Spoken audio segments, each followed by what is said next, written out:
Taurians, where do I begin with y'all?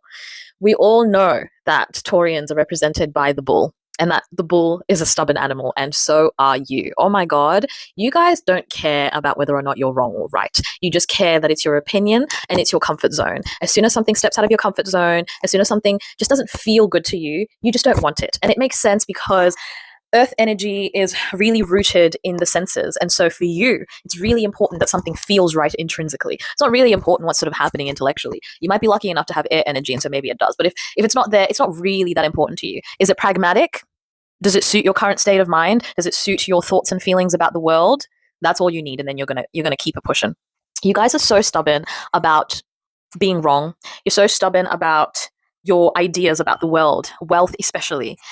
We'll get into that shortly. You're so stubborn about your laziness. You're so stubborn about just so many little things, and it gets my goat, okay? Self-esteem is a really, really big issue and crux for unevolved Taurians. That's because that's what the second house rules. And so when Taurians are on the lower level of maturity or unevolved, they can have a really, really terrible self-esteems. And the way that it permeates into everything that they do, the things that they say, and, dare I say it, some pick-me behavior.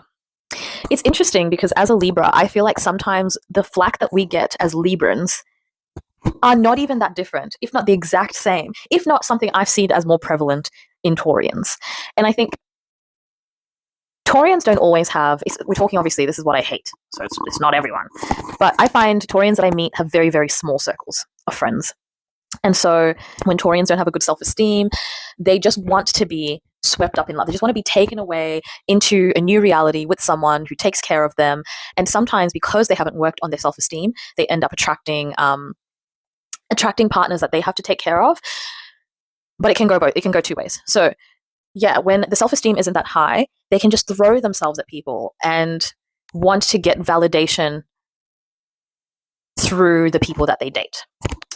But it can also go another way. Sometimes you Taurians, your self-esteem, your ego, not your self-esteem, your ego is so huge that you think you deserve everything. And this is still, to me, an unevolved and lower expression of Taurus, right? Is you think that you deserve everything, and so you need to find, and most of the times, because I mainly have Taurian women friends as well, so this is specifically to you Taurian women, we'll get to the Taurus men. Taurus women will find men that will spoil them financially. That feeds their ego, and that makes them feel like they have landed where they deserve to be in society. Because a lot of like how I see Taurian women to identify has to do with finances. Sometimes just them getting themselves in a better financial position improves their self